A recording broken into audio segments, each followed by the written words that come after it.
साधु साधु साधु। नमो तस्स भगवतो अरहतो सम्मा सम्बुद्धस्स। नमो तस्स भगवतो अरहतो सम्मा सम्बुद्धस्स। नमो तस्स भगवतो अरहतो सम्मा सम्बुद्धस्स। साधु साधु साधु।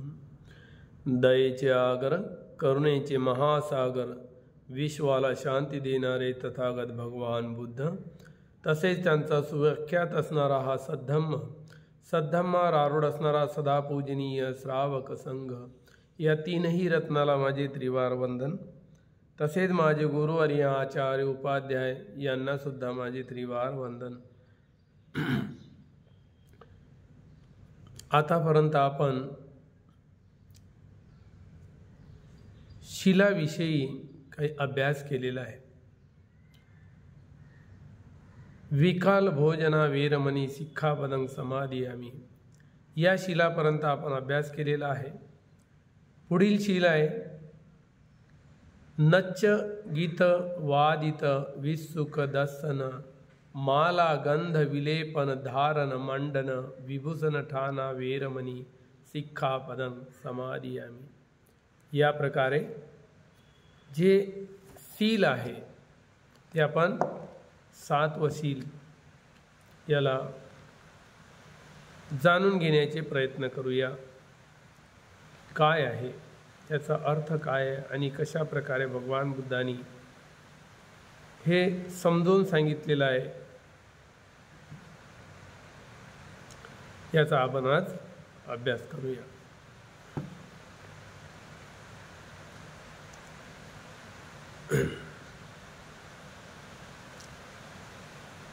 सातवं शील, मी नाच गाणे वाद्य जत्रा तमाशे पाहणार, माला गंध सुगंधी द्रव्य उठणे शृंगार करणार नाही, तसेच आभूषणादी वस्तूपासून अलिप्त राहण्याची शिक्षा ग्रहण करतो। या प्रकारे या नाच गाण्याने मनुष्याचं मन हे धर्मापासून कोसो दूर जातं। त्यामुळे या नाच गाण्यामुळे होणारे तोटे आहे की धर्माकडे आपलं चित्त आकर्षित होत नाही, पालन करण्याकडे होत नाही, मनाचं रंजन करण्याकडे जास्त आकर्षित होतो।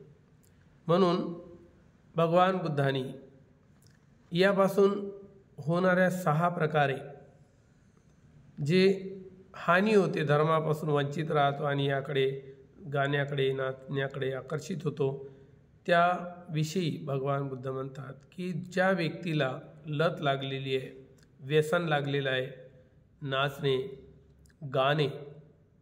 गाणे म्हणण्याचं, गाणे ऐकण्याचं व्यसन लागलेलं आहे, तो व्यक्ती शोध घेत असतो। आज नाचण्याचा कार्यक्रम कुठे आहे, आज गाण्याचा कार्यक्रम कुठे आहे, आज म्युझिक डीजे कुठे आहे, गायनाचा कार्यक्रम कुठे आहे, स्पर्धा कुठे आहे, आज वाद्याचं खेळ प्रदर्शन कुठे आहे, तो शोधत असतो।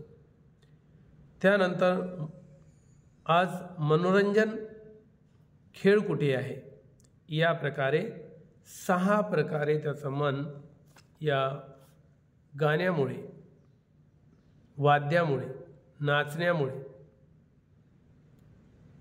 भटकत असतो, तो धर्माकडे आकर्षित होत नाही। म्हणून भगवान बुद्धांनी नाच गाण्यापासून दूर राहणे आणि धर्माकडे आपल्या चित्ताला वळवणे हे सांगितलेलं आहे। जे लोक गाणे म्हणतात, जे लोक दुसऱ्याला मनाला लावतात, ते एकमेकाचं मनोरंजन करतात, मनाचं रंजन, मन त्यामध्ये तालासुरामध्ये धूनमध्ये रमणे, अशा व्यक्तीचं मन धर्माकडे आकर्षित होत नाही आणि रमतसुद्धा नाही. म्हणून भगवान बुद्धांनी एक सूत्र सांगितलेलं आहे. संयुक्त निकायामध्ये भाग 3 मध्ये हे सूत्र तालपुटक सूत्र, ग्रामनी तालपुटक सूत्र संयुक्त निकायामध्ये याचा उपदेश केलेला आहे. एके समयी भगवान बुद्ध राजगृहामध्ये वेळोवनाच्या बाजूला कलंदक नावाचं एक निवाप होतं. त्या ठिकाणी भगवान बुद्ध साधना करण्याच्या हेतूने त्या ठिकाणी वास्तव्याला होते.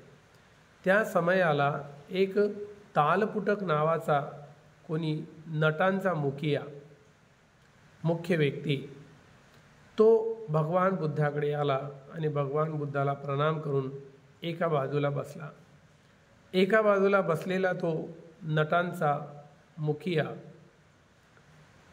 मुख्य व्यक्ती तो भगवान बुद्धाला म्हणाला, बनते, मी आपल्या पुराण्या प्राचार्यापासून असे ऐकले आहे की जो नट रंगमंचावर किंवा कोणत्या विशेष जत्रेमध्ये तो कोणत्या ना कोणत्या कार्यक्रमाचा अवसर पाहून तो त्या ठिकाणी सत्य किंवा खोटं कृत्रिम कौतुक करतो आणि त्या कौतुकाने लोकाचे मनाचं रंजन करतो, मन आपल्याकडे टिकवून ठेवतो, लोकांना हसवतो,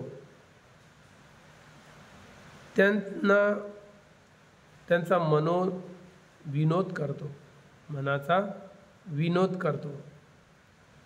तो या देहपातानंतर जो दुसऱ्याचं मनोरंजन करणारा आहे तो मरणानंतर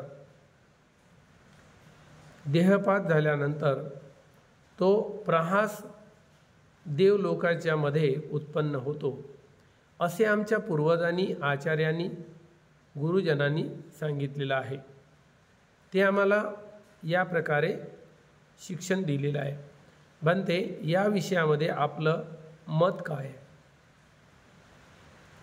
आपला विचार काय आहे, या प्रकारे भगवान बुद्धाला त्या नटांचा मुखिया होता त्या ग्रामनी तालपुटक यांनी भगवान बुद्धाला विचारले. तेव्हा भगवान बुद्ध म्हणतात, हा प्रश्न राहू दे ग्रामनी, मला विचारू नको, मी तुला सांगू शकणार नाही, याविषयी मी तुझ्यासोबत चर्चा करू इच्छिणार नाही, यावर तुला उपदेश करू शकणार नाही. तू मला ज्या विषयामध्ये विचारत आहे तो विषय न विचारणेच बरं, मला विचारलं नाही तेच बरं राहील. दुसऱ्या वेळेसुद्धा भगवान बुद्धाला तोच प्रश्न केला त्याने तालपुटक मुखियाने. तिसऱ्या वेळेसुद्धा तोच प्रश्न केला. भगवान बुद्ध पुन्हा म्हणतात, अरे राहू दे ग्रामनी तालपुटक, राहू दे, याविषयी मला काही विचारू नको, मी तुला याच्यावर काही सांगू शकत नाही, हे न विचारणेच बरं, असं म्हणून भगवान बुद्धाने 3 वेळा त्याला टाळलं. चौथ्यांदा पुन्हा त्याने तोच प्रश्न केला, भगवान या विषयावर तुमचं म्हणणं काय, तुमचा विचार काय. तेव्हा भगवान बुद्ध म्हणाले, ग्रामनी, मी तुला वारंवार सांगत आहे की या विषयावर तू विचारू नको, मी निषेध करत आहे, हे मी नाही सांगू शकणार, परंतु तुझा आग्रहच आहे, इतका आग्रह करतोच तर ऐक, याचं उत्तर वेगळंच आहे. तर तो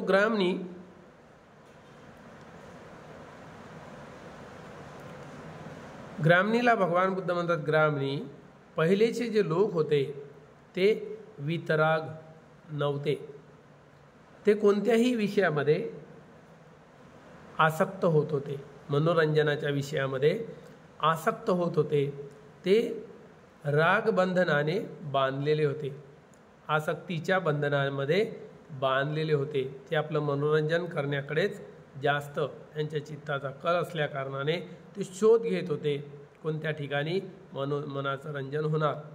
या प्रकारे रंगमंचावर असो किंवा एखाद्या जत्रेमध्ये असो, त्या नटांची ते रागमयी खोटं बोलणे किंवा खरं बोलणे, त्याच्या कौतुक क्रीडा, त्यामध्ये तो अधिक स्वतःला झोकून द्यायचा, रागयुक्त व्हायचा, अधिक तो आसक्त व्हायचा. आणि अशा प्रकारे जे जे लोक ते ऐकायला जायचे, बघायला जायचे, ते सुद्धा आसक्त व्हायचे आणि त्या लोकांना त्यामध्ये ते त्यांचं बोलणं, त्यांची कृती हे आसक्त करीत होती. या तऱ्हेने ग्रामनी पहिलेचे लोक वित्तद्वेष नव्हते, द्वेष त्यागणारे नव्हते, वित्तमोह नव्हते, मोहाचा त्याग करणारे नव्हते, मोहामध्ये फसणारे होते. भगवान बुद्धांनी पूर्ववत या प्रकारे सांगितले, अधिक मोह उत्पन्न करीत होते. जे मनोरंजन आहे ते अधिक अधिक मोह उत्पन्न करतो. पुन्हा पुन्हा ऐकूशा वाटतो, पुन्हा पुन्हा त्याला वाजवूशा वाटतो, नाचूशा वाटतो, ते दुसऱ्याचं मनोरंजन करूशा वाटतो, हसवूशा वाटतो. या प्रकारे पुन्हा पुन्हा तो त्यामध्ये रत होतो, आसक्त होतो. या तऱ्हेने ते स्वतः प्रमत्त होतात, स्वतः त्यामध्ये लिप्त होतात आणि दुसऱ्यांना सुद्धा त्यामध्ये प्रमत्त करीत असतात. गाणं म्हणणारा व्यक्ती स्वतः गाणं म्हणण्याच्या पूर्वी स्वतःला त्यामध्ये लिप्त करतो आणि दुसरा व्यक्ती लिप्त झाला पाहिजे म्हणून त्या भावनेने तो गाणं म्हणतो. जो नाचणारा व्यक्ती, डान्स करणारा व्यक्ती आहे, तो स्वतःपूर्वी त्यामध्ये लिप्त होतो आणि नंतर दुसऱ्यांना त्यामध्ये लिप्त करण्यासाठी प्रयत्न करतो. तर अशा प्रकारे तो स्वतः लिप्त होतो आणि इतरांना त्यामध्ये आसक्त करत असतो.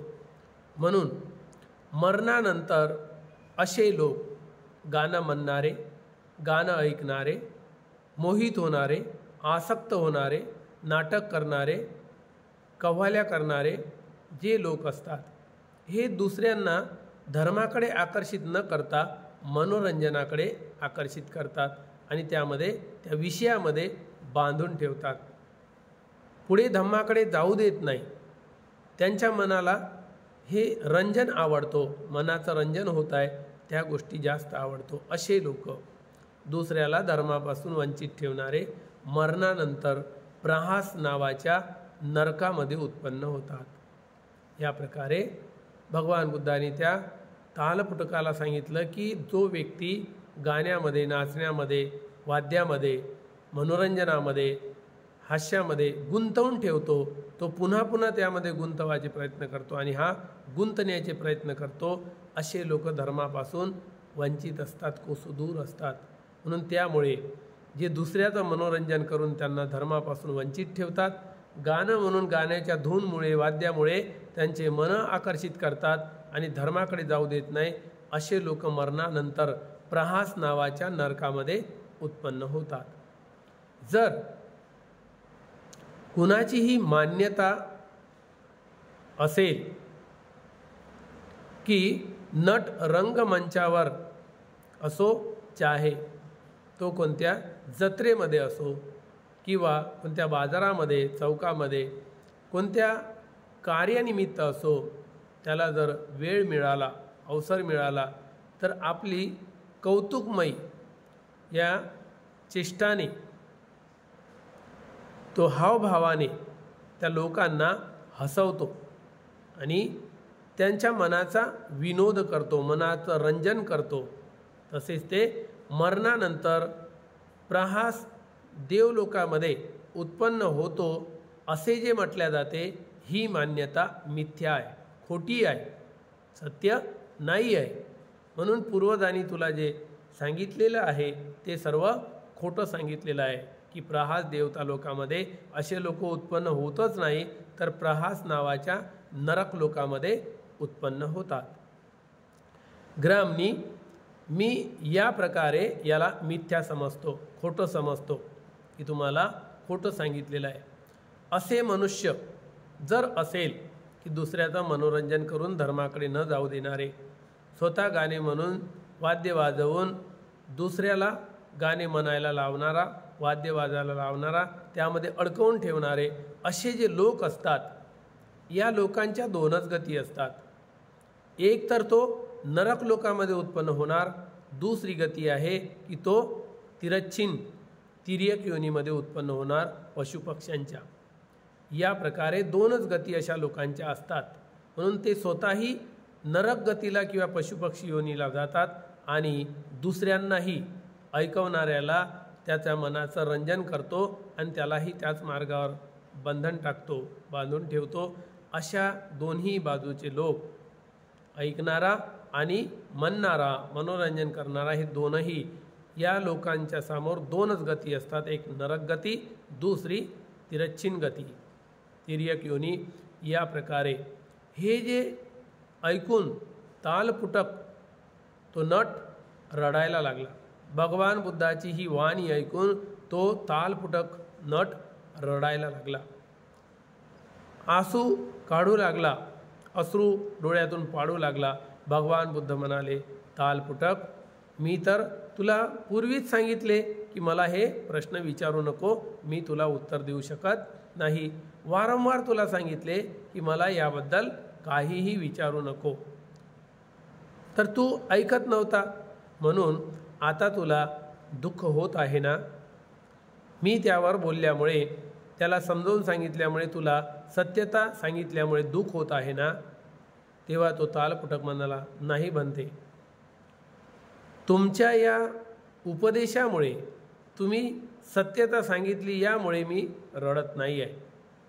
मी याकरिता रडत आहे, अश्रू ढाळत आहे की मला पूर्वीच्या आमच्या आचार्यांनी, गुरुजनांनी मला आत्तापर्यंत दीर्घकाळापर्यंत आम्हाला ठकवलेले आहे, धोका दिलेला आहे, या प्रकारे खोटं सांगितलेलं आहे. म्हणते, तुम्ही तर माझ्या प्रश्नाचे खूप सुंदर प्रकारे स्पष्ट व्याख्यान करून सुंदर प्रकारे उत्तर दिलेले आहे. म्हणते, आता मी समजलो की या नाचण्यामुळे, गाण्यामुळे, वाद्यामुळे, या मनोरंजनामुळे किती नुकसान होतो, किती हानी होतो, की तो मुक्तीपासून वंचित राहतो, निर्वाण पदापासून दूर राहतो, स्वतःच्या मुक्तीपासून कोसो दूर राहतो. हे आता मला कळलेले आहे. तर भगवान माझ्यावर अनुकंपा करा आणि अनुकंपा करून बरे होईल की मला प्रवज्जित करा, माझं हित साधेल, माझं कल्याण होईल. या प्रकारे भगवान बुद्धाला त्या तालपुटकाने याचना केली.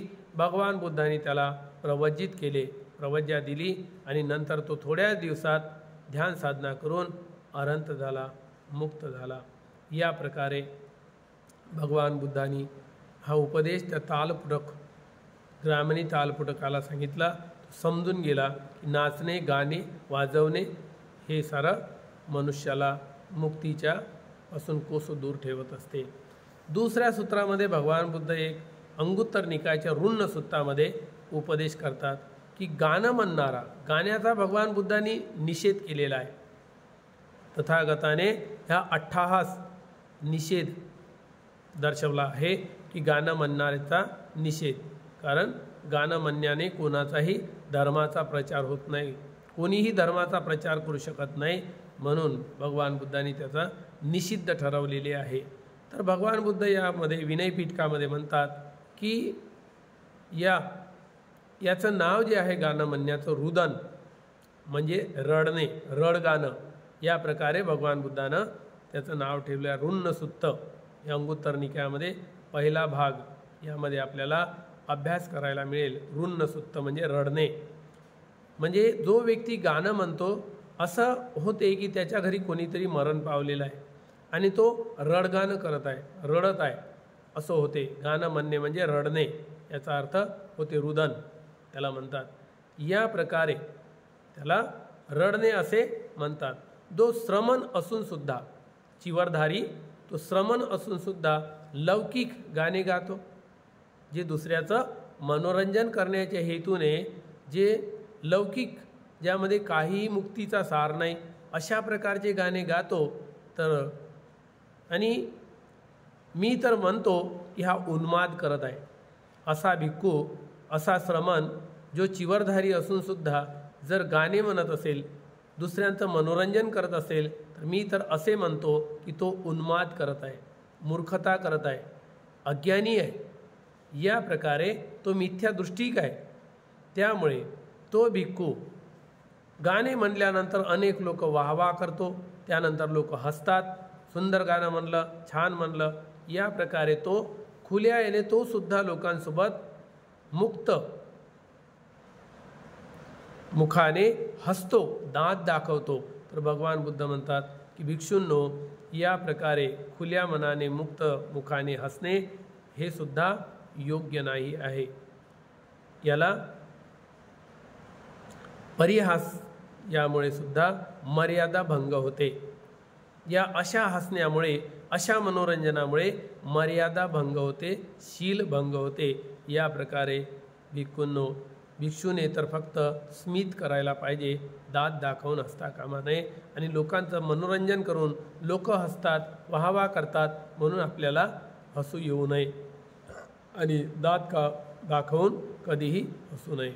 या प्रकारे भगवान बुद्धांनी याला रडणं म्हणतात. रडगाणं, गाणं म्हणणे म्हणजे रुन्न सुत्तामध्ये अंगुत्तरने केयात भगवान बुद्धांनी याला रडगाणं म्हटलेलं आहे. तर अशा प्रकारे भगवान बुद्धांनी गाण्याला, नाचण्याला, वाद्याला मनाई केलेली आहे. चिवरधाऱ्याला तर ते पूर्ण मनाई आहे की त्याने या प्रकारचं कृत्य करणं म्हणजे तो मूर्खता करत आहे, उन्माद करत आहे, धम्माच्या विरुद्ध काम करत आहे.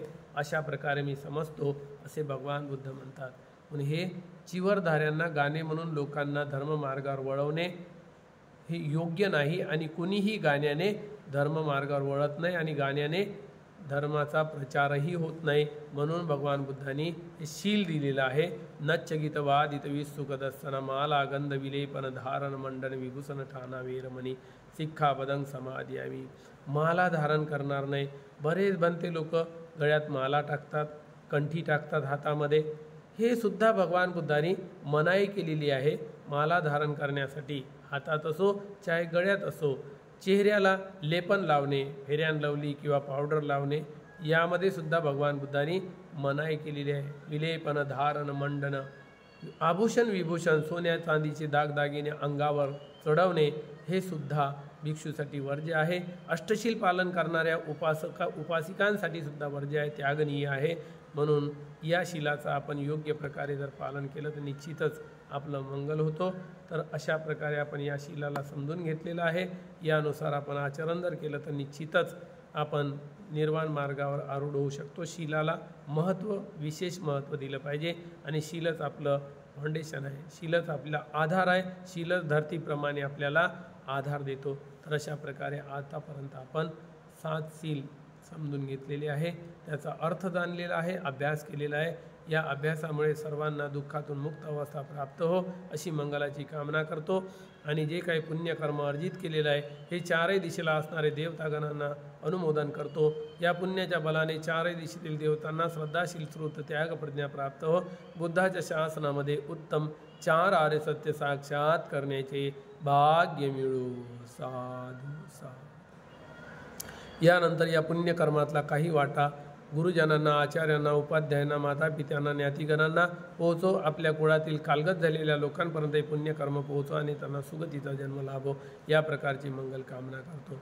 सबीतियो विभज्यन्तु सर्वरोगो विनाशतु माते भवन्त्वन्तरायो सुखी दीर्घायुको भव. आयु आरोग्य संपत्ति सर्ग संपत्तिमेव च अतो निब्बान संपत्ति मिनाते समीज्यतो. साधु साधु साधु.